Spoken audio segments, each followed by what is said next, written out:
இன்றைக்கி தட்டை செய்ய போகிறோம். அதுக்கு என்னென்ன தேவையான பொருட்கள்னு சொல்கிறேன்.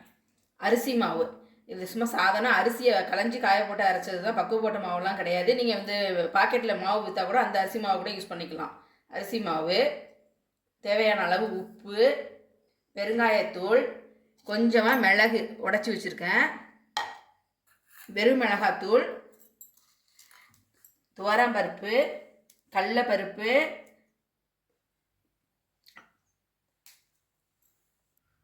உளுத்தம்பருப்பு, 3 பருப்பையும் ஒரு மணி நேரம் ஊற வச்சுருக்கேன், வடிகட்டி வச்சுருக்கேன்.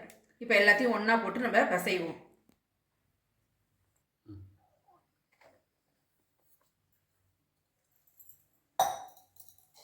அரிசி மாவு, மிளகுத்தூள்,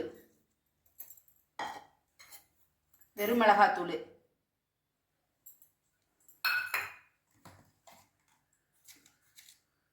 மாவுக்கு தேவையான அளவு உப்பு, பெருங்காயத்தூள்,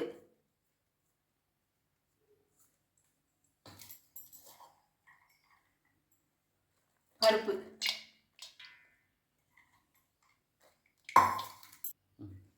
முதல்ல எல்லாத்தையும் ஒன்றா கிளறிக்கிங்க. ஏன்னா ஊற வச்ச பருப்பு இருக்கு இல்லையா, முதலே தண்ணி எடுத்து ஊற்ற வேண்டாம். இந்த பருப்பை நல்லா இதோட சேர்த்து எல்லாத்தையும் ஒன்றா மிக்ஸ் பண்ணிவிடுவோம்.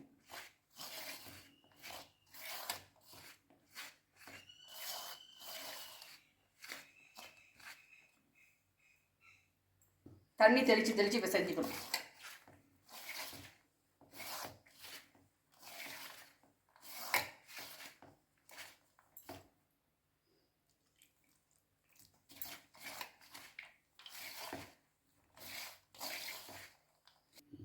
இந்த மாதிரி நல்லா கெட்டியாக பசைஞ்சு வச்சிடணும். சப்பாத்தி மாவு மாதிரி நல்லா கெட்டியாக பசைஞ்சு வச்சிடணும். இந்த குட்டி உருண்டையாக உருட்டிக்கணும்.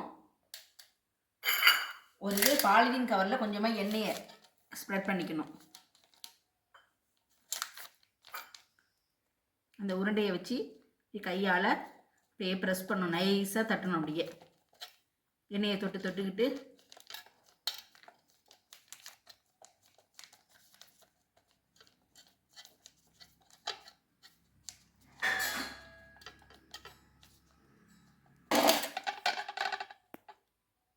இந்த அளவுக்கு தட்டிடணும். இது தட்டினதை ஒரு பேப்பரில் இப்படி உலர போட்டுடணும். நல்லா ஒரு 2 மணி நேரம் நல்லா உலர்ந்த பிறகு தான் எண்ணெயில் போடணும்.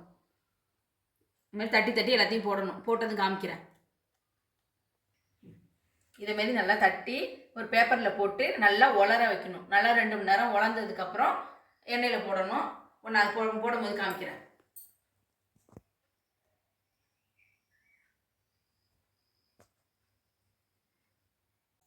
எண்ணெய் காஞ்சிடுச்சு.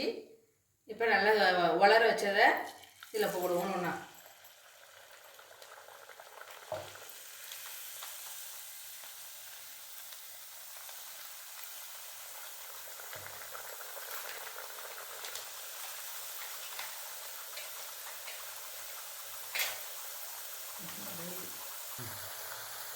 நல்லா திருப்பி விட்டு நல்லா 2 பக்கமும் நல்லா வேக வைக்கணும்.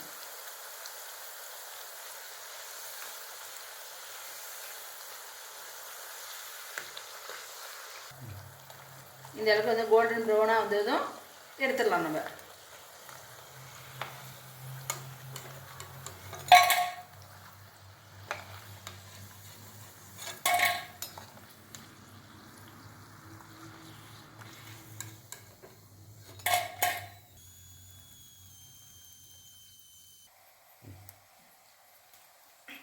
எல்லாத்தையும் போட்டு எடுத்தாச்சு. நல்லா கிறிஸ்பியாக அருமையாக இருக்குது.